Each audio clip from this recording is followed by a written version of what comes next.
அப்படியே ஒவ்வொரு விஷயமா கொண்டு போயிட்டு ஒரு கட்டத்துல சொல்றார், நம்ம வாழ்க்கையில அருள் மட்டும் இருந்தா பத்தாது, இவங்களுக்கெல்லாம் பொருள் கொடுக்க வேண்டாமா, முருகா முருகான்னு நினைக்கிறாங்க, அவங்ககிட்ட ஒருபோதும் பஞ்சம் வரக்கூடாது, பஞ்சத்தை ஒருபோதும் வாழ்க்கையில கொண்டு வந்துடாத, வறுமையை கொண்டு வந்துடாத அப்படிங்கறக்காக மிடியென்றொரு பாவி வெளிப்படனேன்னு சாமி சொல்றாரு. மிடின்னு என்னன்னா வறுமைன்னு அர்த்தம். அந்த வறுமையை ஒருபோதும் அவங்க கிட்ட கொண்டு வந்துடாத, யார்ட்டன்னா நம்ம கிட்ட முருகடியார்ட்ட கொண்டு வந்துடாதுன்னு ஒவ்வொரு பாட்டிலும் 51 பாட்டிலும் 51 விதமான தரிசனங்கள், 51 விதமான அற்புதமான ஒரு உள எழுச்சி. அதாவது எப்பவுமே அருளாளர்களுடைய வார்த்தைகள் அப்படிங்கிறது அவங்க யோசிச்சு எழுதுறதே கிடையாது. யோசிச்சு எழுதுனா அது அற்புதமா அப்படியெல்லாம் வராது.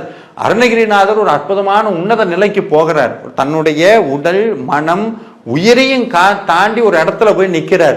அந்த இடத்துல நிற்கும் போது அவர் பார்க்கக்கூடிய தரிசனங்கள் அடுத்தடுத்து அப்படியே கொட்டுறார். அப்படி கொட்டி நமக்கு கிடைச்ச அற்புதமான தங்கம் தான் கந்தர் அனுபூதி. அதுக்கப்புறம் ஒரு நிறைவான பகுதிக்கு வரும்போது ஒரு சில உன்னதமான பாடல்களை கொடுக்கிறார்.